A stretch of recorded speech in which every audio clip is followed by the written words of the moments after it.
Salam Bapak Ibu yang dikasihi Tuhan Yesus Kristus. Selamat malam bagi semua yang berada di Indonesia. Selamat sore bagi yang berada di Jerman. Dan selamat pagi bagi yang tinggal di Amerika dan Kanada. Kita bersyukur kepada Tuhan pada malam hari ini bisa bertemu kembali dalam pembelajaran firman di Zoom Sema Adonai dan YouTube Cahaya Firman bersama dengan pembicara kita Ibu Pendeta Dr. Suryani Panto. Dengan tema kita pada malam hari ini, langit dan bumi yang baru.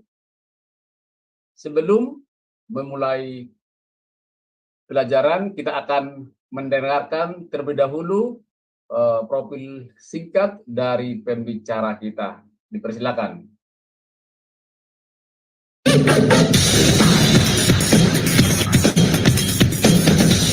Shalom semua, pada kesempatan kali ini, Sema Adonai dengan bangga memperkenalkan pengajar kita, Ibu Suryani Watimena. Dan berikut adalah profil singkat dari beliau. Ibu Pendeta Dr. Suryani S. Watimena, MTH, lebih dikenal dengan nama Suryani Panto. Lahir di Tanjung Uban, 11 Februari 1962. Beliau mengenyam pendidikan di SD Negeri 1, Tarempa Riau, SMP Gideon Jakarta Utara, SMA Negeri 13 Jakarta Utara, Sarjana Teologi, School for Advanced Studies SAS, Word of Life Philippines, Major Missiology, Torpedo Bible School, Manila, Philippines, Major Missiology, Torpedo South Bible, Reverend Crest Chalet, Estates, Colorado, USA, STT Inalta, Magister Theology, STT IKAT, Pasca Sarjana, Doctoral Ministry, Konversi Proses to DDH. Pengalaman pelayanan.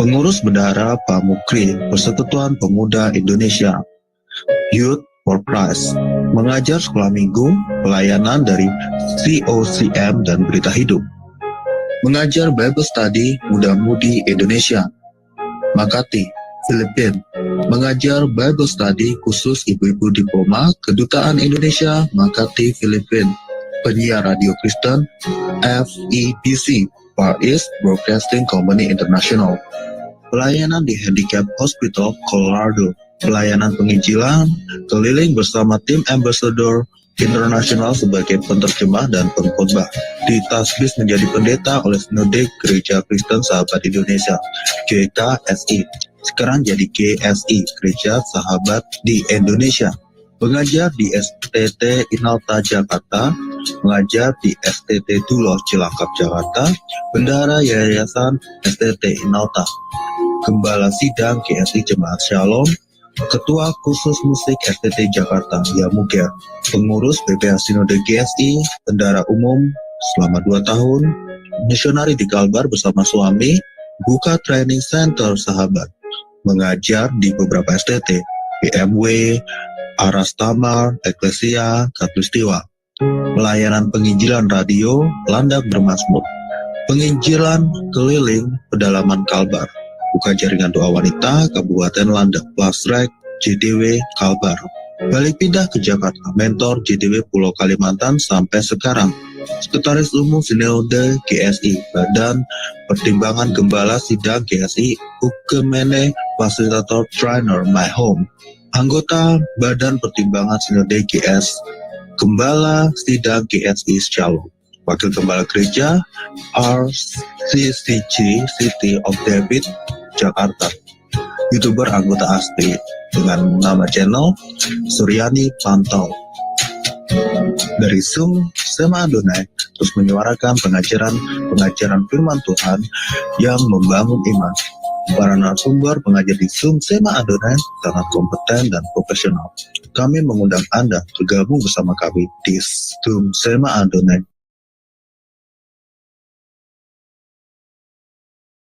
Itulah profil singkat dari pembicara kita pada malam hari ini.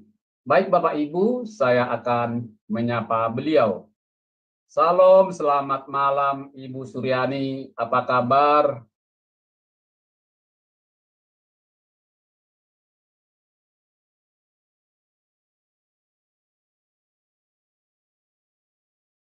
Ibu Suryani masih di mode.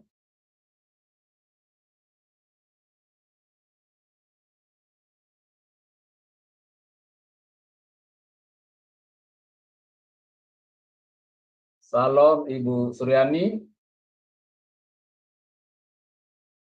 Belum dibuka mute-nya.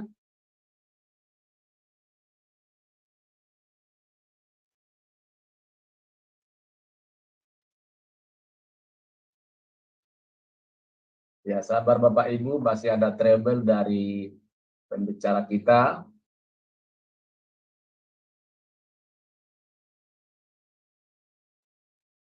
Sudah Ibu, sudah dikasih co-host ya Bu Suryani, Ya, silakan. ya.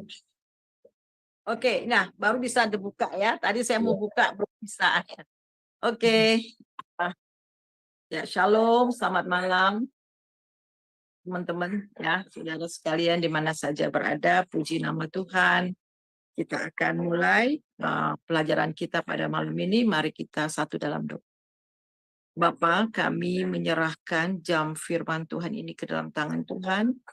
Kami minta Roh-Mu yang kudus menyingkapkan kebenaran-Mu, buat kami mengerti dan memahami apa yang Engkau firmankan ya Tuhan, terutama akan masa akan datang di mana Engkau akan mengangkat kami semuanya dan kami akan tinggal bersama-sama dengan Engkau dalam kerajaan surga. Dan kami minta supaya apa yang kami dengar memberikan satu kekuatan bagi kami. Pakai hamba urapi dengan kuasa-Mu. Pakai semua yang bertugas dan biarlah semuanya untuk kemuliaan nama. Berfirmanlah Tuhan, kami siap mendengar. Dalam nama Yesus, haleluya, amin. Ya, selamat malam saudara yang kekasih di dalam Tuhan Yesus. Dan selamat pagi, ada selamat sore juga ya saudara. Kita akan belajar bersama-sama pada malam ini dengan satu tema, langit dan bumi yang baru. Ya, langit dan bumi. Ya, kita membaca Alkitab kita dari 2 Petrus 3:10, demikian bunyinya. Tetapi hari Tuhan seperti pencuri pada hari itu akan lenyap dengan gemuruh dan dahsyat, dan unsur-unsur akan hangus dalam nyala api, dan bumi yang ada di atasnya akan hilang. Nah, saudaraku yang kekasih, Alkitab langit dan bumi yang kita tinggali ini suatu kali kelak, hari kedatangan Tuhan Yesus yang kedua kali, maka langit dan bumi yang kita injak, yang kita diami akan lenyap. Nah, kita akan membaca bersama-sama ya. Minta tolong Pak Sam ya. Baca dari Wahyu 21 ayat 1 sampai 5.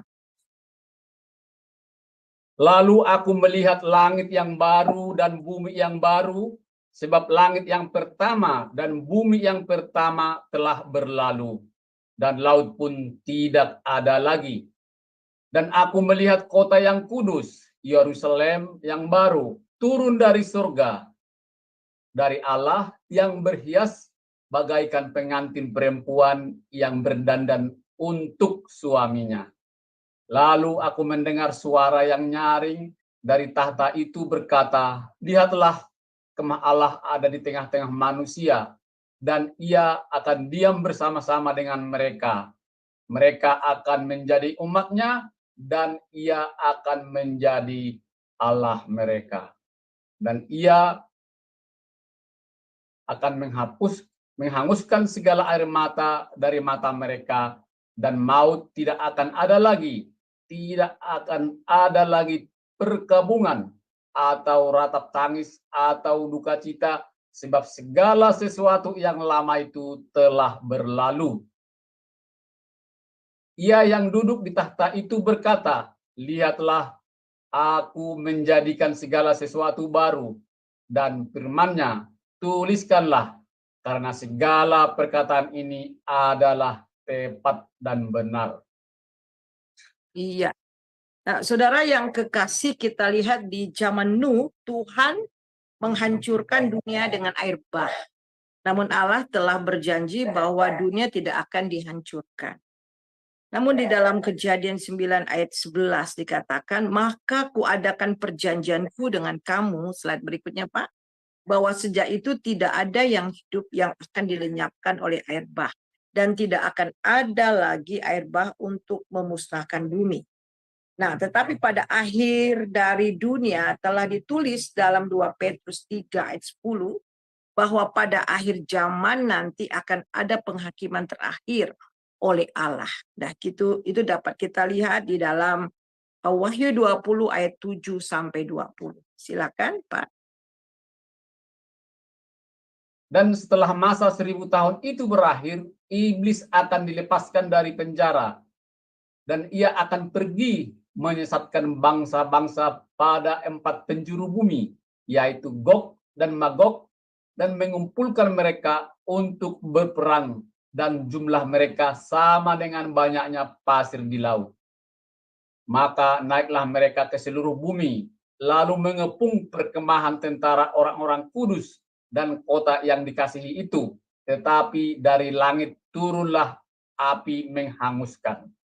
Dan iblis yang menyesatkan mereka dilemparkan ke dalam lautan api dan belerang, yaitu tempat binatang dan nabi palsu itu, dan mereka disiksa siang malam sampai selama-lamanya. Iya. Nah, saudaraku yang kekasih, dalam ayat ini diterangkan bahwa dunia ini akan dimusnahkan dengan api. Nah, ini mengingatkan kita sebagai orang percaya bahwa dunia yang kita tinggali ini ya saudara, dan kita injak ini tidak akan kekal, namun akan dilenyapkan. Nah, di dalam Matius 5 ayat 18, karena aku berkata kepadamu sesungguhnya selama belum lenyap langit dan bumi ini, satu iota atau titik pun tidak akan ditiadakan, dan hukum Taurat sebelum semuanya terjadi. Nah, kita melihat slide yang berikutnya, saudara. Dalam Wahyu 21 ayat 1 sampai 5 yang kita baca di awal, Yohanes melihat yang pertama, langit yang baru dan bumi yang baru. Kemudian langit yang pertama dan bumi yang pertama itu akan lenyap. Langit yang pertama, bumi yang pertama itu yang sekarang, yang pertama diciptakan oleh Tuhan, yang sekarang yang kita diami ini. Dan kemudian kota yang indah, yang kudus ya, yang disebut Yerusalem baru akan turun. Nah, dalam ayat yang ketiga dan keempat ada 5 hal yang akan terjadi. Yang pertama, kemah Allah ada di tengah-tengah manusia. Tuhan akan diam bersama-sama dengan mereka. Kemudian kita melihat yang berikutnya juga, mereka akan menjadi umat ya. Mereka akan menjadi umat dan dia akan menjadi Allah mereka. Kemudian yang ketiga, dia akan menghapus air mata dari mata mereka. Yang keempat, maut tidak akan ada lagi. Kemudian yang kelima, tidak akan ada lagi perkabungan atau ratap tangis atau duka cita, sebab segala sesuatu yang lama telah berlalu.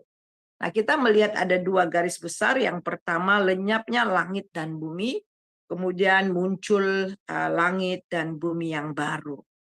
Mari kita melihat kitab Yesaya yang pertama. Kitab Yesaya telah menubuatkan akan lenyapnya langit dan bumi. Silakan Pak Sam. Segenap tentara langit akan hancur dan langit akan digulung seperti gulungan kitab. Segala tentara mereka akan gugur seperti daun yang gugur dari pohon anggur dan seperti gugurnya daun ara. Nah, saudara, kita melihat di sini Yesaya menulis ini, saudara, lama sebelum itu terjadi ya, saudara. Maksudnya lama sekali ya, sampai sekarang ya, belum terjadi. Tetapi apakah akan terjadi? Pasti akan terjadi. Karena nubuat-nubuat tentang Kristus, tentang kedatangan Tuhan Yesus, tentang kematian Tuhan Yesus, kebangkitan, kenaikan, turun, bahkan naik ya. Dia naik ke surga dan kemudian kita melihat dia akan memerintah di bumi dan semua itu pasti terjadi. Jadi nubuat tentang kelahirannya, kematiannya, kebangkitannya, kenaikannya sudah digenapi. Jadi pasti juga Dia akan datang dan kemudian langit dan bumi yang kita injak sekarang ini, di sini dikatakan digulung, akan digulung seperti gulungan kitab. Segala tentara mereka akan gugur seperti daun gugur dan pohon anggur seperti gugurnya daun ara. Dan ini pasti terjadi. Nubuatan ini pasti terjadi. Jadi nubuatan ini menerangkan akan ada pemusnahan secara fisik. Ya, segala isi yang ada di dalamnya. Jadi langit dan bumi yang sekarang kita tinggali ini akan dilenyapkan dan tidak akan ditemukan lagi. Kemudian yang kedua, slide yang ke-10, yang kedua, langit menunjukkan akan alam semesta, ya secara fisik. Bintang, bulan, planet, galaksi, ya saudara. Kemudian kita lihat itu semua akan hancur, lenyap sama sekali. Kita lihat 2 Petrus 3 ayat 10, silakan Pak. Tetapi hari Tuhan akan tiba seperti pencuri. Pada hari itu langit akan lenyap dengan gemuruh yang dahsyat, dan unsur-unsur dunia akan hangus dalam nyala api, dan bumi dan segala yang ada di atasnya akan hilang lenyap. Iya, jadi betul-betul hilang lenyap ya. Setitik debu pun tidak akan ditemukan lagi. Dan kemudian 3, kita lihat unsur-unsur bumi akan meleleh dengan panas api. Kita lihat 2 Petrus 3 ayat 12, slide yang berikutnya. Yaitu kamu yang menantikan dan mempercepat kedatangan hari Allah. Pada hari itu langit akan binasa dalam api dan unsur-unsur dunia akan hancur karena nyalanya. Iya, jadi akan meleleh semua ya dengan api, dan pada hari itu akan ada suara-suara yang bising, suara gemuruh halilintar yang menghancurkan. Saudara bisa bayangkan bagaimana galaksi itu jatuh, bagaimana bulan, bintang, dan semuanya yang ada di atas planet, semuanya jatuh, porak-poranda. Itu akan terjadi bising sekali ya saudara. Beribut ya, suara gemuruh halilintar hancurkan. Semua orang akan mengalaminya, mendengar dan melihatnya. Nah, hal ini akan terjadi dan pasti akan terjadi. Dan tidak seorang pun di dunia ini yang dapat melakukan diri atau menghindarnya. Dan kemudian yang kedua, munculnya langit dan bumi yang baru. Tapi puji Tuhan kita sudah belajar beberapa minggu yang lalu bahwa mereka yang sungguh-sungguh percaya kepada mereka akan diluputkan dari semua ini. Nah, karena mereka sudah diangkat, terjadinya semua ini. Nah, kita melihat yang bagian yang kedua. Yang pertama kita melihat tadi bahwa munculnya langit baru dan bumi yang baru, itu bagian yang kedua. Kemudian kita lihat Tuhan menciptakan langit dan bumi yang baru. Kita lihat di slide yang berikutnya, Pak. Kemudian kita baca dulu, Pak. Ya, ya, silakan, Pak.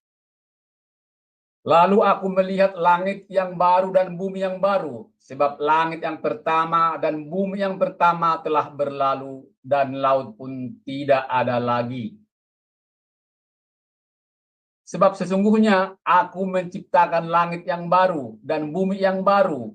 Hal-hal yang dahulu tidak akan diingat lagi dan tidak akan timbul lagi dalam hati. Tetapi sesuai dengan janjinya, kita menantikan langit yang baru dan bumi yang baru di mana terdapat kebenaran. Iya, luar biasa ya saudara. Dan kita melihat di sini saudara, semuanya ini akan terjadi ya. Tuhan menciptakan langit baru dan bumi yang baru ya. Dan kita lihat termasuk Yerusalem baru. Wahyu 21 ayat 2 saya bacakan.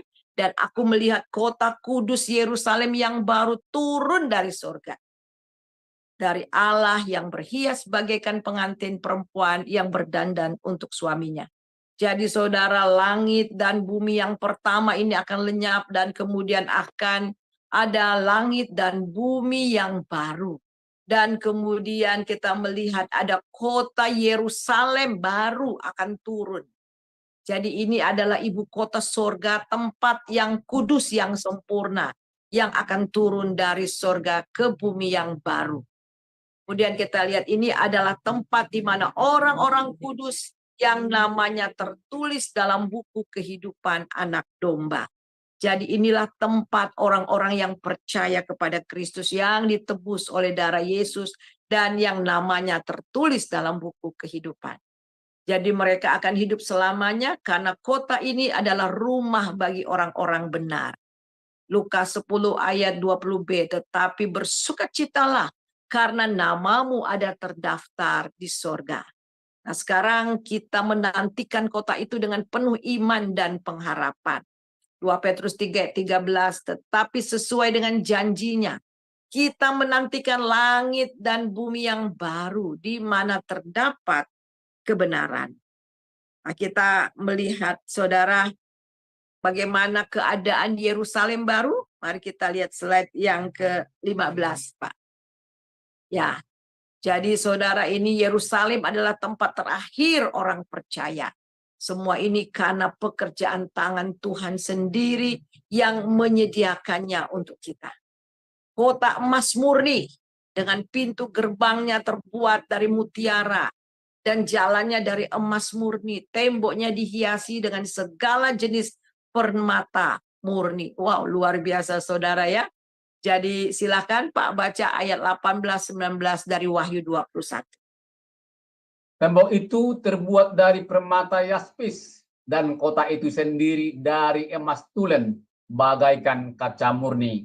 Dan dasar-dasar tembok kota itu dihiasi dengan segala jenis permata. Dasar yang pertama batu yaspis, dasar yang kedua batu nilam, dasar yang ketiga batu mirah, dasar yang keempat batu samprut.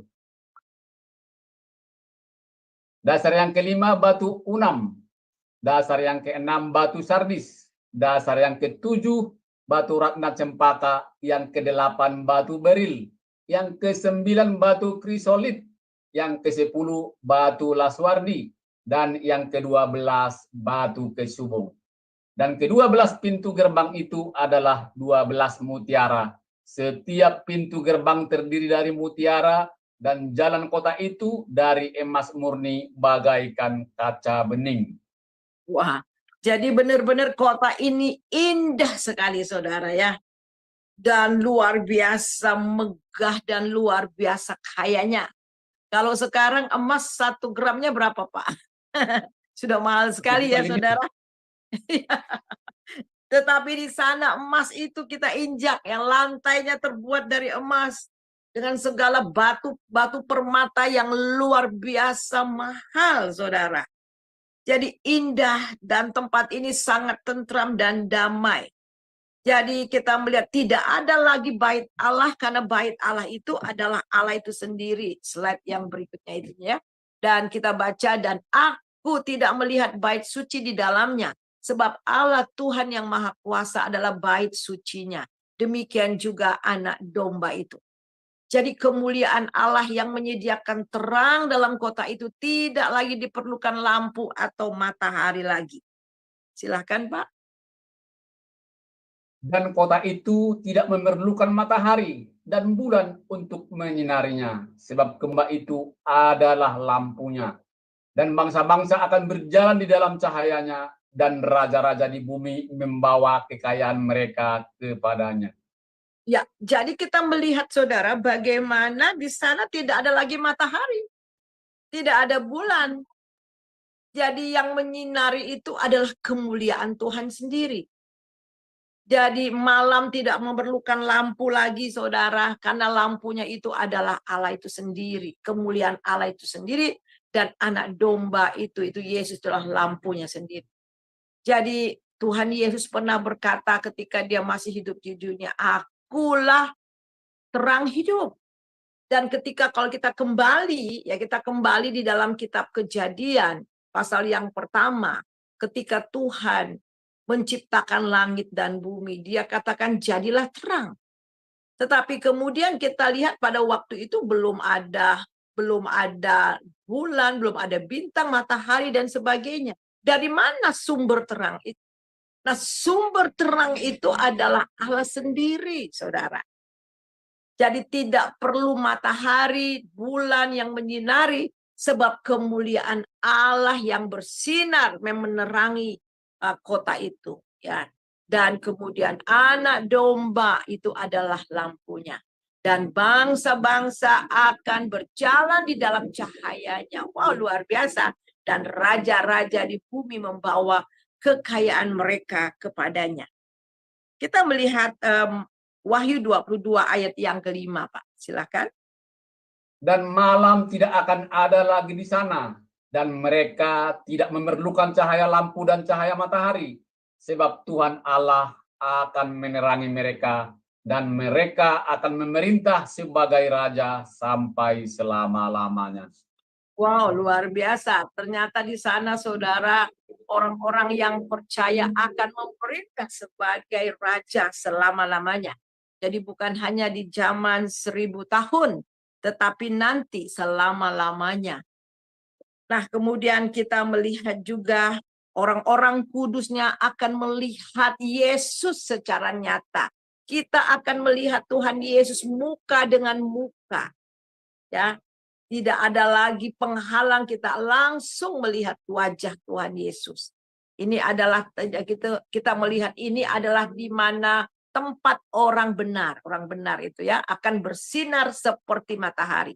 Orang-orang benar akan bersinar seperti matahari. Kita baca, silakan Pak, Matius pasal 13 ayat 43. Pada waktu itulah orang-orang benar akan bercahaya seperti matahari dalam kerajaan Bapa mereka. Siapa bertelinga, hendaklah ia mendengar. Wow. Jadi pada waktu itulah orang-orang benar akan bercahaya seperti matahari dalam kerajaan Bapa. Siapa bertelinga, hendaklah ia mendengar. Cahaya oleh karena kemuliaan yang terbit atas kita, yang ada di dalam dan melalui kita. Nah, sekarang kita akan melihat persyaratan untuk masuk ke dalam Yerusalem baru. Langkah yang pertama itu adalah mereka harus dilahirkan baru. Karena akses untuk masuk ke kota itu hanya melalui iman kepada Yesus Kristus. Itu dapat kita lihat Yohanes 3 ayat 3 sampai ayat yang kelima. Silakan Pak. Yesus menjawab, katanya, "Aku berkata kepadamu, sesungguhnya jika seorang tidak dilahirkan kembali, ia tidak dapat melihat kerajaan Allah." Kata Nikodemus kepadanya, "Bagaimanakah mungkin seorang dilahirkan kalau ia sudah tua? Dapatkah ia masuk ke dalam rahim ibunya dan dilahirkan lagi?" Jawab Yesus, "Aku berkata kepadamu, sesungguhnya jika seorang tidak dilahirkan dari air dan roh, ia tidak dapat masuk ke dalam kerajaan Allah." Ya. Jadi persyaratan utama yang mutlak itu adalah setiap orang harus dilahirkan kembali. Nah, kita tahu Nikodemus itu adalah seorang pemimpin, dia adalah seorang Farisi ya saudara, dia pemimpin agama, pemuka agama juga pada waktu itu. Diam-diam datang kepada Tuhan Yesus dan dia bertanya ya bagaimana supaya mendapatkan hidup yang kekal itu. Dan Tuhan katakan bahwa sesungguhnya jika seorang tidak dilahirkan kembali, tidak dapat melihat kerajaan Allah. Jadi jelas persyaratannya untuk masuk ke Yerusalem itu adalah hanya lewat iman kepada Yesus Kristus. Menerima Yesus sebagai Tuhan dan Juru Selamat. Dan kemudian mengalami pengampunan dosa. Ditebus. Jadi saudara, ketika seseorang percaya mendengar firman Tuhan, percaya kepada Yesus, menerima Yesus sebagai Tuhan dan Juru Selamatnya, menjadi Tuhan dan Juru Selamatnya, pada saat itu kita melihat dia dilahirkan kembali. Dilahirkan kembali itu berarti dilahirkan di dalam kerajaan surga. Di dalam Kolose pasal pertama ayat yang ke-12 sampai ke-14 jelas mengatakan bahwa kita dipindahkan dari kerajaan kegelapan dan masuk ke dalam kerajaan anaknya. Jadi persyaratan untuk masuk ke Yerusalem baru, persyaratan untuk menjadi warga kerajaan Allah, tidak boleh tidak, dan ini mutlak dan absolut, hanya lewat iman kepada Tuhan Yesus Kristus. Dan kita melihat saudara yang berikutnya lagi, ya, di atas hidup kudus, dan kemudian setelah kita menerima dia, hidup kudus, hidup yang dipimpin dan dikuasai oleh Roh Kudus. Ada orang luar di sana, ya enak ya orang Kristen, dosa-dosanya sudah diampuni, boleh dong bertekun dalam dosa supaya kasih karunia Tuhan bertambah-tambah. Kan dosanya sudah diampuni, bisa dong. Tinggal minta ampun aja, nanti dosanya diampuni lagi. Enggak seperti itu. Kita tidak mempermainkan Tuhan. Jadi ketika kita sudah dilahirkan kembali, ketika kita sudah menjadi warga kerajaan surga, Tuhan mau supaya kita hidup kudus, hidup di dalam pimpinan kuasa Roh Kudus. Bagaimana supaya kita bisa hidup kudus, hidup yang berkenan kepada Allah? Hidup oleh Roh. Bukan lagi hidup oleh daging, tetapi oleh Roh, dipimpin dan dikuasai oleh Roh Kudus. Ya. Mari Pak, tolong baca di dalam Galatia 5 ayat 19 sampai 21. Akan tetapi, jikalau kamu memberi dirimu dipimpin oleh Roh Kudus, maka kamu tidak hidup di bawah hukum Taurat. Perbuatan daging telah nyata, yaitu perjabulan, kecemaran, hawa nafsu, penyembahan berhala, sihir, perseteruan, perselisihan, iri hati, amarah, kepentingan diri sendiri, percideraan, roh pemecah, kedengkian, kemabukan, pesta pora dan sebagainya. Terhadap semuanya itu kuperingatkan kamu seperti yang telah kuperbuat dahulu. Barang siapa melakukan hal-hal yang demikian, ia tidak akan mendapat bagian dalam kerajaan Allah. Iya. Jadi saudara, kita melihat di sini ya saudara, bahwa Paulus katakan seperti yang kuperbuat dahulu. Dahulu sebelum dia dilahirkan kembali. Sebelum dia menjadi warga kerajaan surga. Masa lampaunya itu betul-betul kalau kita lihat dia agamawi sekali. Dia tekun dalam hukum Taurat. Tetapi Alkitab katakan, dia katakan juga bahwa kebenaranku bukan berdasarkan kebenaranku, tetapi kebenaran Tuhan sendiri. Jadi ketika dia mengalami perjumpaan dengan Kristus, ketika dia mengalami kelahiran baru, hidupnya tidak sama lagi. Oleh sebab itu dia katakan, itu yang telah kuperbuat dahulu, masa lampaunya. Tetapi sekarang tidak lagi. Sebab itu jangan lagi melakukan hal-hal yang demikian. Karena orang yang melakukan demikian tidak mendapat bagian di dalam kerajaan Allah.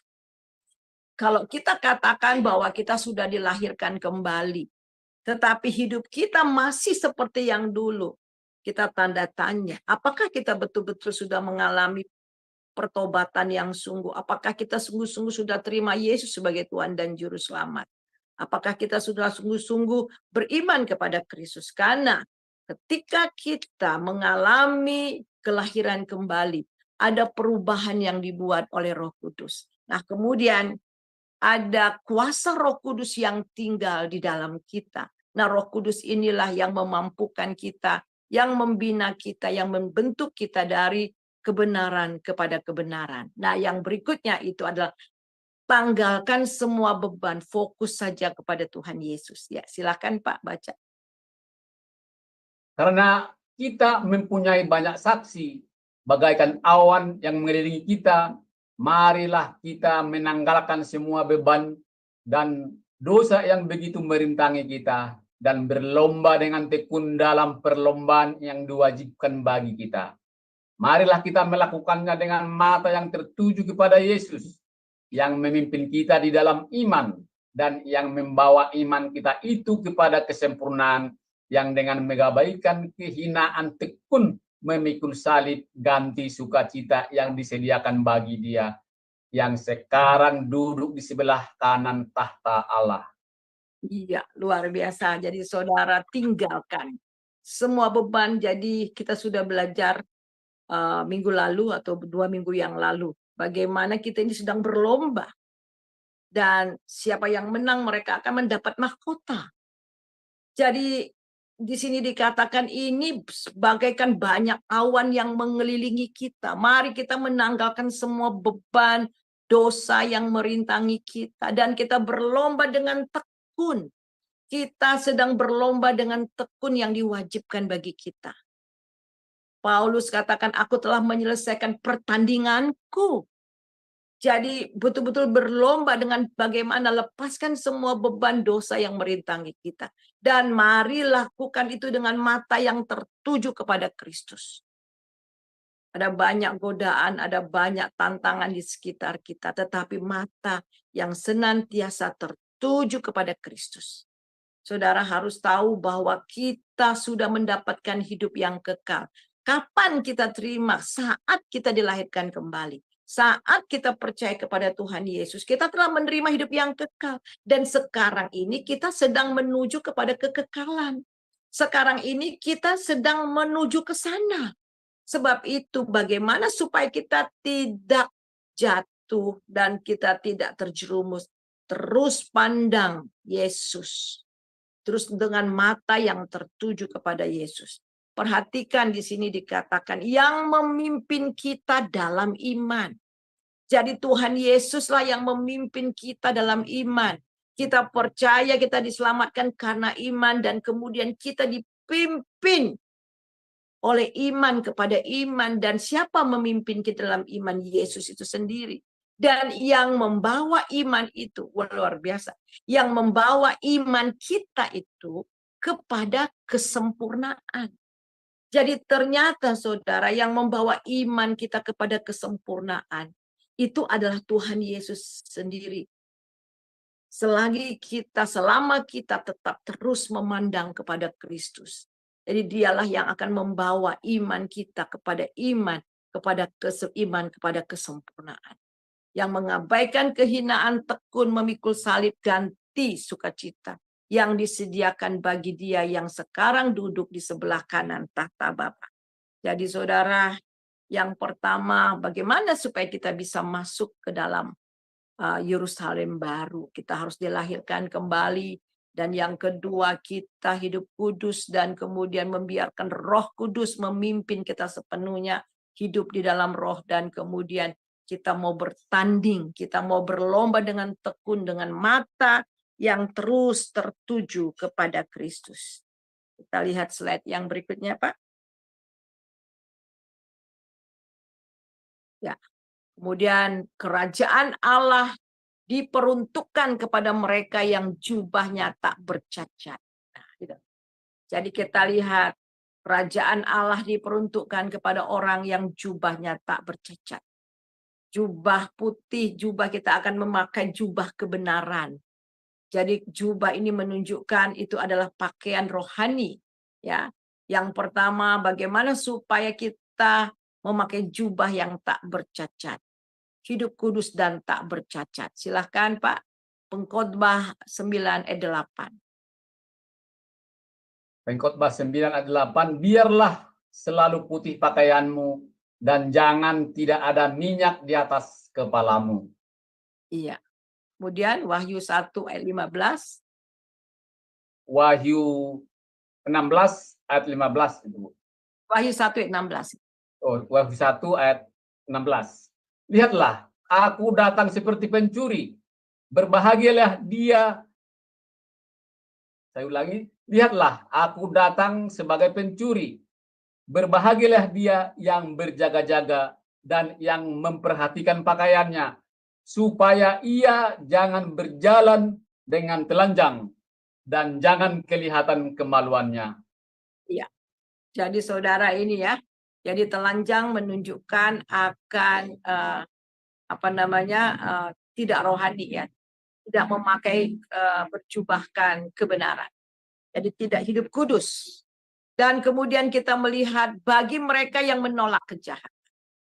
Jadi jubah itu diperuntukkan ya bagi orang Kerajaan Allah itu diperuntukkan kepada yang jubahnya tak bercacat.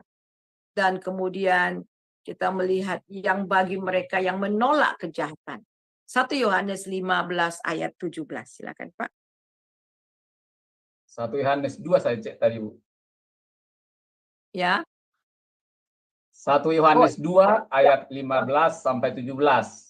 Betul-betul lah. Ya. Janganlah kamu mengasihi dunia dan apa yang ada di dalamnya. Jikalau orang mengasihi dunia, maka kasih akan Bapa tidak ada di dalam orang itu. Sebab semua yang ada di dalam dunia, yaitu keinginan daging dan keinginan mata, serta keangkuhan hidup, bukanlah berasal dari apa, melainkan dari dunia. Dan dunia ini sedang lenyap dengan keinginannya, tetapi orang yang melakukan kehendak Allah tetap hidup selama-lamanya. Iya. Jadi saudara, yang kedua itu adalah orang yang menolak kejahatan. Dan yang ketiga, tekun dalam menantikan akan kedatangan Tuhan Yesus. Kita tekun, saudara. Kita tahu, believe or not, Jesus is coming soon. Ya, saudara. Percaya atau tidak, ya. Orang luar sana, nggak datang-datang. Kita harus tahu, siap siaga. Ingat, dia datang seperti pencuri. Ya, di malam hari.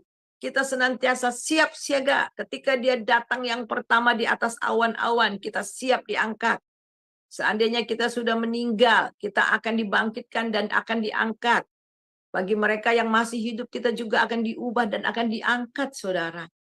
Sebab itu, tetap senantiasa menantikan kedatangan Tuhan. Dan di dalam ayat-ayat yang lain juga katakan, bagaimana kita menyucikan diri kita, yaitu dengan mempunyai pengharapan menantikan kedatangan Tuhan Yesus yang kedua kali. Dan terus hidup di dalam kebenaran. 2 Petrus, yaitu 2 Petrus 3 ayat 14, Pak. 2 Petrus 3 ayat 14. Sebab itu saudara-saudaraku yang kekasih, sambil menantikan semuanya ini, kamu harus berusaha supaya kamu kedapatan tak bercatat dan tak bernoda di hadapannya dalam perdamaian dengan Dia. Ya, perhatikan di sini, ya. Menantikan semua itu kamu harus berusaha supaya kamu kedapatan tak bercacat, tak bernoda di hadapannya dalam perdamaian dengan Dia. Artinya adalah terus-menerus membina hubungan dengan Tuhan. Yang membangun hubungan yang terus-menerus di dalam perdamaian dengan Kristus. Kemudian yang keempat, yang namanya tertulis dalam kitab kehidupan. Wahyu 21 ayat 27. Tetapi tidak akan masuk ke dalamnya sesuatu yang najis, atau orang yang melakukan kekejian atau dusta, tetapi hanya mereka yang namanya tertulis di dalam kitab kehidupan anak domba itu. Iya, saudara. Dan bagaimana kalau seandainya tidak ada namanya tertulis di dalam buku kehidupan? Nah, ini saya tidak catat di sini, tetapi mungkin Pak bisa lihat di dalam Wahyu, Pak. Wahyu 20 ayat yang ke-15. Wahyu 20 ayat 15. Dan setiap orang yang tidak ditemukan namanya tertulis di dalam kitab kehidupan itu, ia dilemparkan ke dalam lautan api itu. Iya, ya jelas ya saudara. Jadi syarat untuk kita bisa masuk ke dalam Yerusalem baru, nama kita tercatat dalam buku anak atau dalam kitab kehidupan anak domba. Tetapi bagi mereka yang tidak terdapat namanya dalam kehidupan, dalam buku kehidupan anak domba, apa yang di situ Pak dikatakan? Ayat 15 pasal 20 Wahyu, Akan dilemparkan ke lautan api. akan dilemparkan ke lautan api. Untuk kapan? Selama-lamanya. Ada beberapa agama mengatakan bahwa nanti dilempar dulu ke api neraka. Nanti sudah 100 tahun, 200 tahun baru disucikan di neraka dan kemudian baru mental ke surga. Oh tidak saudara. Itu tidak Alkitabiah. Mungkin di sana diajarkan tetapi tidak di dalam Alkitab. Ingat, lautan api neraka itu adalah kekal. Satu kali orang sudah masuk ke dalamnya, itu akan selama-lamanya. Dan ingat, ketika seseorang dibangkitkan, kita sebagai orang percaya kita mendapatkan tubuh kekal. Tubuh yang tidak binasa, tubuh kemuliaan. Tetapi bagi mereka yang tidak percaya, mereka juga akan dibangkitkan dalam tubuh, tapi tubuh binasa. Karena ketika masuk ke neraka itu, saudara, betul secara utuh, roh, jiwa, dan tubuh mereka masuk ke dalam lautan api itu untuk selama-lamanya. Sehingga itu roh mereka menderita, jiwa mereka menderita, bahkan tubuh mereka juga menderita siang dan malam selama-lamanya di lautan api itu. Bagi mereka yang tidak ada namanya di dalam buku kehidupan anak domba. Nah, sekarang mari kita lihat perspektif bagaimana cara kita pandang. Memahami bahwa langit dan bumi yang kita injak sekarang akan berlalu dan lenyap. Memberi kita keyakinan akan harapan kehidupan akan datang. Bahwa satu, dunia bukan rumah kita. Ingat, rumah ini, rumah kita yang kita injak, yang kita punya. Mau semegah bagaimanapun, mau terbuat dari bahan yang termahal apapun. Suatu kali kelak akan hancur lebur, tidak ada sisanya. Ketika kita mati pun kita tidak bawa apa-apa, ya. Jadi ini dunia ini bukan rumah kita. Kita sedang menantikan langit dan bumi yang baru, di mana ada kebenaran di sana. Kita baca 2 Petrus 3:13. Silakan, Pak. Tetapi sesuai dengan janjinya, kita menantikan langit yang baru dan bumi yang baru di mana terdapat kebenaran. Nah, disitulah tempat kita selamanya. Dan yang kedua, kita harus yakin bahwa Tuhan Yesus mengatakan kepada kita bahwa kita memiliki harta yang lebih baik. Kita memiliki harta yang lebih baik. Dan yang ketiga, sambil menantikan dengan hidup yang sungguh tak bercacat dan tak bernoda di hadapan Tuhan dalam perdamaian dengan Dia. Slide yang berikutnya itu ayat-ayatnya, Pak, silakan dibaca. Janganlah kamu mengumpulkan harta di bumi. Di bumi ngengat dan karat merusaknya, dan pencuri membongkar dan mencurinya. Tetapi kumpulkanlah bagimu harta di sorga. Di sorga ngengat dan karat tidak merusaknya, dan pencuri tidak membongkar serta mencurinya. Oleh Sebab itu, saudara-saudara, ya, silakan, Pak. sebab itu saudara-saudara yang kekasih, sambil menantikan semuanya ini, kamu harus berusaha supaya kamu kedapatan tak bercatat dan tak bernoda di hadapannya dalam perdamaian dengannya. Iya. Jadi inilah pengharapan kita, saudara, dan kesimpulannya adalah yang terakhir, orang percaya tetap hidup dalam iman yang teguh sampai akhir hidup mereka. Karena ada harapan hidup yang kekal dengan Allah di balik dunia yang sekarang ini. Jadi sekarang kita sedang menantikan Yerusalem baru. Waktunya sudah singkat. Ingat dalam pelajaran-pelajaran kita yang lampau, selama kita menantikan Tuhan, pergunakan waktu dan kesempatan yang masih diberikan ini untuk hidup benar di hadapannya dan terus memberitakan kabar baik. Karena Tuhan tidak menginginkan satu orang pun binasa. Sebab itu setiap kita harus dan wajib untuk memberitakan kabar baik kepada banyak orang. Sehingga ketika Tuhan Yesus datang, kita kedapatan tak bercacat, kita kedapatan siap. Sama seperti hamba-hamba yang diberikan talenta, ada yang dikasih 5, ada yang dikasih 2, ada yang dikasih 1. Ketika dia datang untuk meminta pertanggungjawaban, kita siap. Bahkan kita dengan penuh bangga dan sukacita, dan dia katakan, berbahagialah engkau hamba yang setia. Dan kita akan makan bersama-sama dengan dia di dalam perjamuannya. Mari kita satu dalam doa, minta Ibu Heni berdoa untuk mengucap syukur apa yang sudah kita pelajari pada malam ini. Ya, baik Bu. Terima kasih banyak Bu pengajarannya. Baik, mari teman-teman kita satukan hati. Bapak Surgawi, terima kasih ya Bapak. Firman Tuhan yang telah dijabarkan oleh Ibu Suryani, biarlah firman itu akan membekali kami mengetahui di akhir kehidupan kami kelak. Bahkan kami tidak perlu khawatir karena ada jaminan di dalam Engkau. Bapa, kami menanti-nantikan bumi yang baru, langit yang baru. Karena itu akhir dari tujuan kehidupan kami ya Bapa. Bapa, kami memohon biarlah setiap kami dimampukan untuk berkemenangan, sehingga nama kami tercatat di buku kehidupan. Bapa Surgawi, terima kasih Engkau sungguh baik. Kasih-Mu yang tidak pernah berubah. Engkau nyata bagi setiap umat manusia.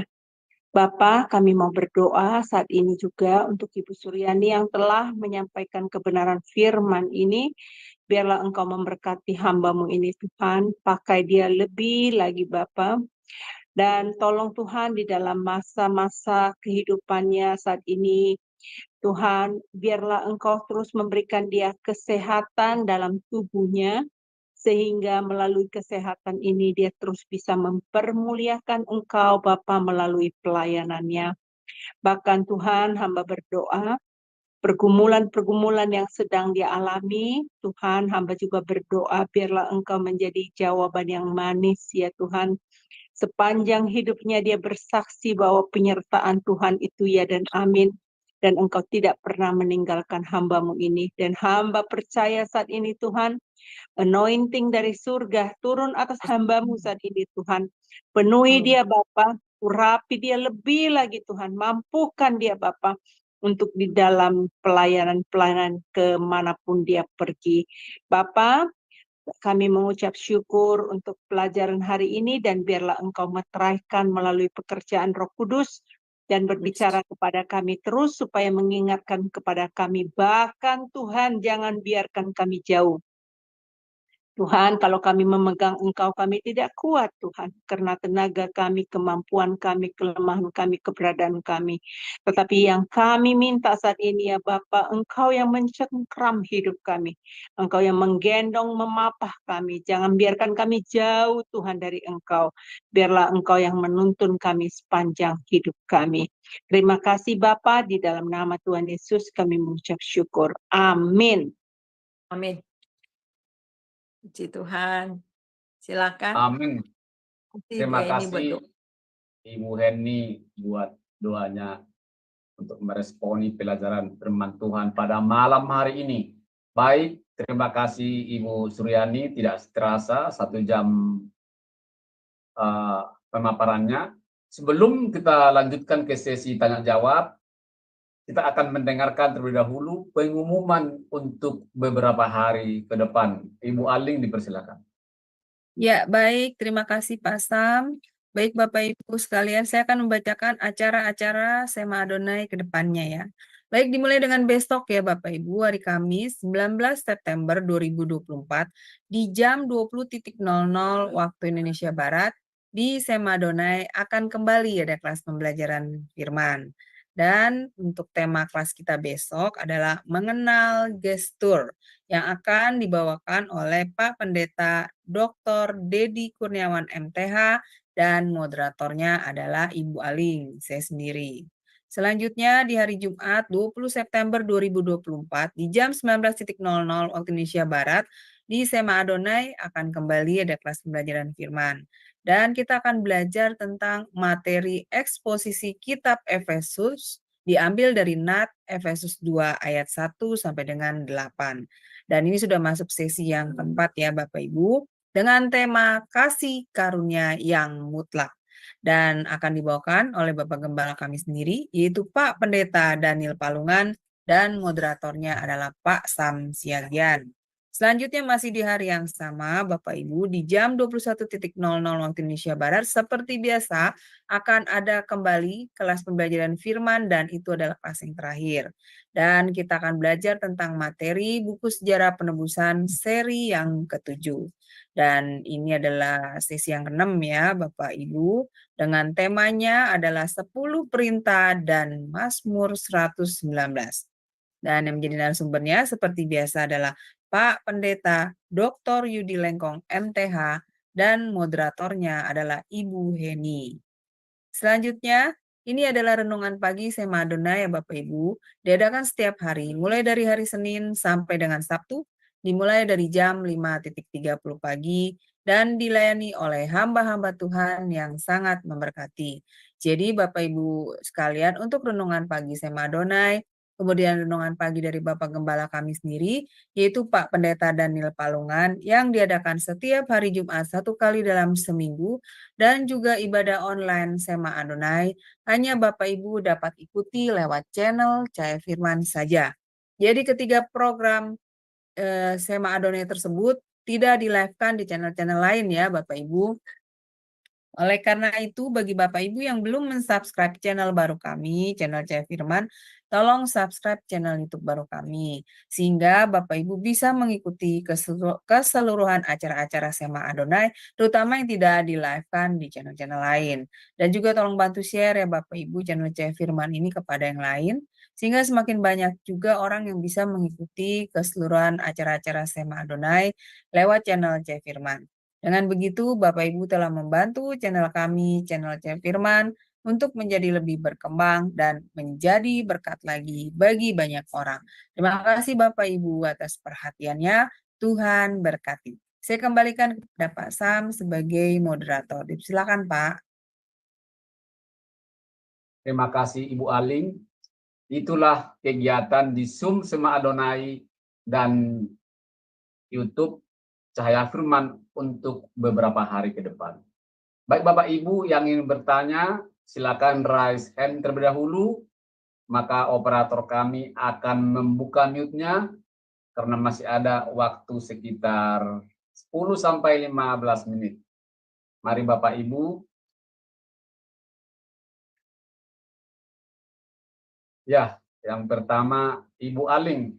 Ibu Aling dipersilakan. Iya, baik. Terima kasih Pak Sam. Shalom, selamat malam Ibu Suryani. Iya, Ibu, aku mau menanyakan mengenai ini loh, Bu. Ketika ketika pada masa pemerintahan 1000 tahun Tuhan Yesus ya, Ibu, Ya, kan di sana dikatakan bahwa pada akhir masa itu iblis masih dilepaskan ya, Ibu ya? ya, Ya kan? Nah, yang saya mau tanyakan ketika di masa kehidupan 1000 tahun itu apakah masih ada orang-orang yang apa tidak percaya Ibu di situ? ya. Pada Jadi memang ya pertanyaan bagus ya. Heeh, Jadi memang di situ jelas bahwa walaupun Tuhan Yesus memerintah sebagai Tuhan dan Juru Selamat, sebagai Raja di atas segala raja di tahun di apa di dalam 1000 1000 tahun. tahun itu. Tetapi memang untuk dapat diselamatkan memang harus menerima Yesus sebagai Tuhan dan Juru Selamat, jelas. Ya. Mhm, Karena kan memang pada waktu itu setelah masa tribulasi kan, mhm, nah akhirnya setelah Tuhan Yesus datang terjadi damai yang luar biasa. Terjadi mhm, damai yang luar biasa dan orang-orang yang percaya ini yang memerintah. Jadi itu mhm, pemerintahan 1000 tahun itu ada di bumi ini, ya. Jadi ada mhm, juga yang orang yang belum sungguh-sungguh percaya kepada Tuhan juga ada di situ, tetapi yang memerintah, mhm, yang menjadi apa ya, pemerintah, yang menjadi pemimpin itu adalah anak-anak Tuhan. Nah, sekarang setelah selesai masa 1000 tahun, kalau kita mhm, lihat di dalam Wahyu pasal yang kedua, iblis mhm, itu dilepaskan. dilepaskan dan kemudian masih menyesatkan orang. Tetapi kemudian menyesatkan orang dan kemudian mereka bersekutu dengan bangsa-bangsa, iblis dengan bangsa-bangsa dan menyerang orang-orang kudus kan itu. Kalau kita baca di dalam Wahyu pasal 20. Pasal 20, coba kita lihat pasal 20. Kita baca di dalam ayat yang ke-7. Dan setelah masa 1000 tahun berakhir, iblis akan dilepaskan dari penjaranya. Dan ia akan pergi menyesatkan bangsa-bangsa ke 4 penjuru bumi, yaitu Gog dan Magog, dan mengumpulkan mereka untuk berperang, dan jumlah mereka sama dengan banyaknya pasir di laut. Ternyata banyak orang tersesat. Jadi walaupun Tuhan Yesus memerintah pada saat itu, ternyata yang nggak sungguh-sungguh, yang belum percaya juga banyak. Tetapi karena Tuhan Yesus yang memerintah itu ada damainya, ada damai yang luar biasa. Dan kemudian kita melihat di dalam ayat 9, maka naiklah mereka ke seluruh dataran lalu mengepung perkemahan orang-orang kudus dan kota yang dikasih. Tetapi dari langit turun api menghanguskan mereka. Nah, akhirnya menghanguskan, dan ayat yang ke-10 itu iblis yang menyesatkan mereka. Kemudian iblis dan juga ayat yang ke-11 kita lihat ya. Iblis dan kemudian nabi palsu, antikristus, semuanya itu kemudian dibuang ke lautan lautan api ya. Di sini dikatakan untuk selama-lamanya. Nah, ini akhir penghakiman yang terakhir bagi iblis itu di situ. Dan kemudian baru yang kemarin minggu lalu masuk ke dalam pengadilan tahta. Nah, setelah pengadilan tahta, saudara, pengadilan tahta baru setelah itu ayat yang ke-11 di dalam Wahyu pasal 20 ayat 11, baru kemudian kita melihat langit dan bumi yang kita injak ini betul-betul sudah habis, dihanguskan di situ. Itu di dalam ayat yang ke-10. Lalu langit baru, lalu aku melihat suatu tahta putih yang besar dan Dia yang duduk di atasnya, di hadapannya lenyaplah bumi dan langit tidak ditemukan lagi di tempatnya. Nah, itu Bu. Nah, Ibu, kalau gitu di zaman pemerintahan 1000 tahun itu berarti kan orang-orang yang memerintah itu kan yang mengalami pengangkatan yang pertama ya Bu ya, berarti ya kedatangan Yesus yang kedua ya. Nah, Dengan itu sama mereka kan setia, sama orang yang setia di tribulasi. ya. Nah, itu mereka sudah memakai tubuh kemuliaan ya, Bu? Ketika itu. Iya. Nah, yang tidak percaya ini kan masih memakai tubuh jasmani seperti sekarang ya, Bu Suryani. Berarti mereka itu masih mengalami kawin-mengawinkan ya, Bu? Di zaman itu? Masih mengawin. Cuman pada waktu itu ketika kalau orang berdosa, ya ketika berdosa, maka mereka langsung mati seketika itu juga. Oh iya, penghakiman Iya, maksudnya Tuhan meminta dengan gak ada besinya ya, Ibu, ada ayatnya ya. Betul. Karena memang nggak main-main, karena tempat itu kan memang betul-betul kudus ya. Jadi itu. Jadi mereka tidak berbuat dosa ya, oleh karena iblis itu kan di penjara selama 10 tahun kan. Jadi dirantai selama 1000 tahun. Jadi memang tapi kalau ada orang yang melakukan kesalahan, mereka langsung dihukum saat itu, langsung mati. Nah, Ibu, ini yang masih kawin mengawinkan ini berarti orang-orang yang belum percaya ya, Bu ya, karena orang-orang kudus tidak mungkin lagi ya, Bu, kawin mengawinkan ya. Iya. Iya, saya paham Ibu. Iya, baik, terima kasih Ibu untuk pencerahannya yang luar biasa. Tuhan berkati Ibu. Saya kembalikan kepada Pak Sam. Silakan Pak. Baik, terima kasih Bu Ali atas partisipasinya. Sambil menunggu yang mau bertanya, mau melengkapi pertanyaannya Ibu Aling itu tadi, Ibu Suryani, iblis akan dilepaskan dari penjara itu, maksudnya itu di penjara itu, iblis itu di penjara mana Bu? Biar tahu, saya tahu yang lain yang belum paham gitu. baca di dalam Wahyu pasal 20 dari ayat yang pertama dan kedua. Nah, ini ya kita melihat Wahyu 20, lalu aku melihat seorang malaikat turun dari surga memegang anak kunci jurang maut dan suatu rantai besar di tangannya. Ia menangkap naga tua itu, yaitu iblis setan, dan ia mengikatnya 1000 tahun lamanya, lalu melemparkannya ke jurang maut dan menutupi, yaitu di bawah ya, ke jurang maut, dan menutupinya dan mematraikannya, supaya ia jangan menyesatkan di bangsa-bangsa sebelum berakhir masa 1000 tahun. Jadi di jurang maut, jadi ditutup ya, Iya. di alam Baik. maut ya. Ya, sudah jelas Bu. Satu lagi, ini kan setelah kita tadi setelah Ibu memaparkan, memang dari dulu ini sudah dengar banyak orang dan juga sudah beberapa kali saya dengarkan Yerusalem baru. Yerusalem baru adalah tempat terakhir orang percaya. Semua ini karena pekerjaan tangan Tuhan sendiri. Ditulis di situ dalam Wahyu 21 ayat 18 sampai 21 itu. Tembok itu terbuat dari permata yaspis dan kota itu sendiri dari emas tulen bagaikan kaca murni. Dan selanjutnya apa memang seperti itu Bu yang di Wahyu 21 ayat 18 sampai 21 ini. Memang seperti itu nanti di surga itu, Yerusalem baru itu. Kalau Alkitab katakan begitu, begitulah ya Pak. Iya, luar biasa. Jadi tidak mungkin Alkitab katakan gitu kemudian berbeda dengan apa yang dikatakan, karena kebenaran firman Tuhan itu iya dan amin ya. Iya. Baik Bu, karena ini kan dari dulu kan sudah ada ini waktu di ibadah-ibadah yang lain juga ada gitu. Dan ini juga kan biar lebih jelas juga kan ini yang Wahyu 22 ayat 5 itu, dan malam tidak akan ada lagi di sana dan mereka tidak memerlukan cahaya lampu dan cahaya matahari sebab Tuhan Allah akan menerangi mereka dan mereka akan memerintah sebagai raja sampai selama-lamanya. Bagaimana Bu, dijelaskan sedikit ini?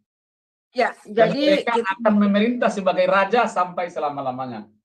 Jadi ternyata di surga juga kan ada banyak manusia-manusia kan. Manusia dari segala bangsa. Dari banyak suku bangsa itu banyak sekali. Dan ternyata kita di sana itu akan menjadi raja. Mungkin ada kota-kota ya. Ada satu kegiatan memang tidak diterangkan sih dalam Alkitab ya. Hanya dikatakan menjadi raja-raja. Jadi memang kedudukan kita sebagai orang percaya yang sungguh-sungguh ya, itu ada kota-kota mungkin besar sekali ya, ada banyak orang yang di sana dan Alkitab hanya menerangkan kita akan memerintah sebagai raja untuk selama-lamanya. Jadi mungkin ada kelompok-kelompok ya, ada beberapa bagian yang memang yang dimana kita diberi wewenang untuk memerintah ya Pak ya. Memang di situ tidak diterangkan secara ini, jadi saya juga tidak berani untuk menerangkan menerangkan di luar dari itu. Ya, akan memerintah. Tapi saya percaya di sana itu betul-betul banyak sekali orang dari segala macam suku bahasa.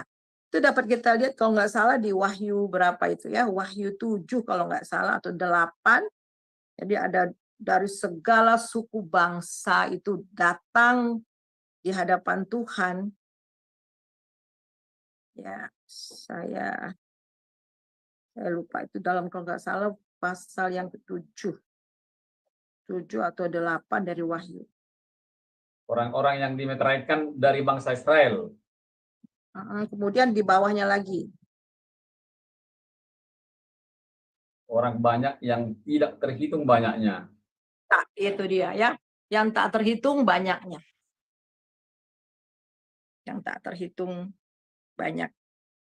Karena tadi juga ada dikatakan bahwa raja-raja itu akan memberikan persembahan kekayaannya kepada Bapa ya, kepada Tuhan ya.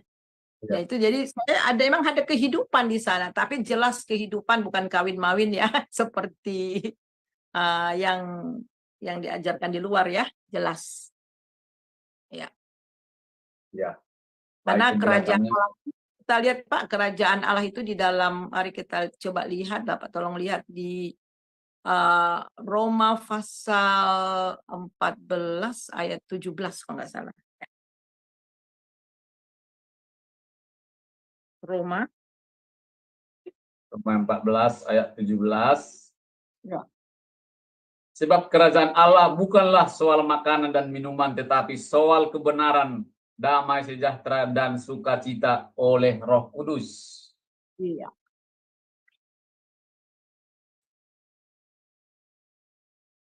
Ya, itu bagaimana? Kira-kira sudah ini ya Pak ya? Iya, sudah jelas Ya. Bu. Ya jelas. Satu lagi, mungkin ini sudah jelas yang ditulis Alkitab itu firman Tuhan. Kalau kita kan sekarang, kalau kita ini kan sekarang tidak bisa melihat wajah Tuhan secara Iya, nyata. betul.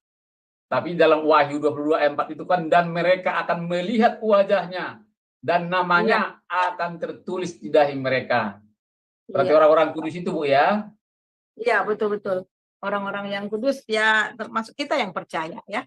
Amin. Amin. Kita akan melihat Tuhan Yesus muka dengan muka. Dahsyat. Ya. Baik, terima kasih Ibu Suryani atas pemaparan tema kita pada malam hari ini. Mungkin kalau ada yang mau ditambahkan atau closing statement, bisa ditambahkan Ibu Suryani sambil ditutup dengan doa. Dipersilakan Bu, terima kasih.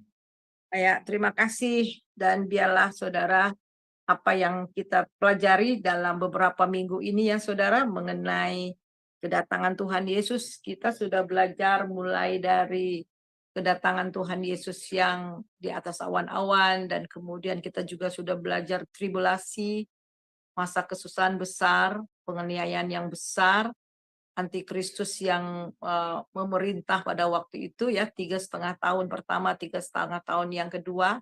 Kemudian kita juga masuk ke dalam pelajaran kerajaan 1000 tahun. Kita juga sudah belajar bagaimana apa yang terjadi di pengadilan Kristus. Kita akan mendapatkan mahkota-mahkota, upah-upah yang akan diberikan Tuhan kepada kita yang sungguh-sungguh melakukan pekerjaan yang baik. Dan kita juga sudah belajar tata pengadilan atau tahta putih penghakiman daripada Tuhan Yesus, yaitu menghakimi orang-orang yang berdosa, yang namanya tidak terdapat di dalam buku kehidupan akan dicampakkan ke lautan api untuk selama-lamanya. Dan setelah itu hari ini kita belajar, setelah semua itu bumi dan yang kita injek bumi ini dengan langit yang ada di segala isi yang ada di langit dan di bumi itu akan hancur lebur, dan Yerusalem baru turun. Dan tempat kita adalah tinggal di Yerusalem baru, di surga, di langit yang baru dan bumi yang baru. Disitulah tempat kita yang kekal. Jadi berapa umur saudara sekarang? Ya, tidak ada yang tahu berapa lagi kita akan tinggal di dunia ini. Tapi ingat, dunia ini hanya sementara. Tempat kita untuk selama-lamanya itu adalah di Yerusalem baru. Sebab itu selama masih hidup, selama masih jantung saudara berdetak, tetap bina hubungan saudara dengan Tuhan.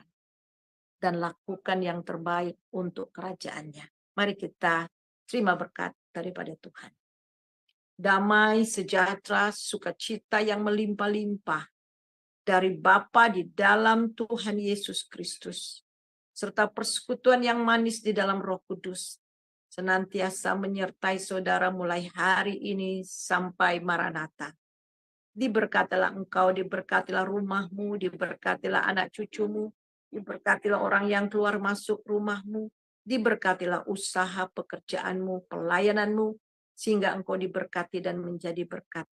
Kita terima itu hanya dalam nama Bapa, Anak, dan Roh Kudus. Haleluya. Amin. Amin. Baik, Ibu Suryani, terima kasih pengajarannya malam ini. kiranya menjadi berkat bagi kami semua yang mendengarkan di kelas Zoom maupun di live streaming ataupun yang menonton di YouTube Cahaya Firman. Terima kasih juga Bapak Ibu, sampai di sini pembelajaran firman pada malam hari ini. Sampai jumpa di hari yang akan datang. Selamat malam, Tuhan Yesus memberkati. Salam.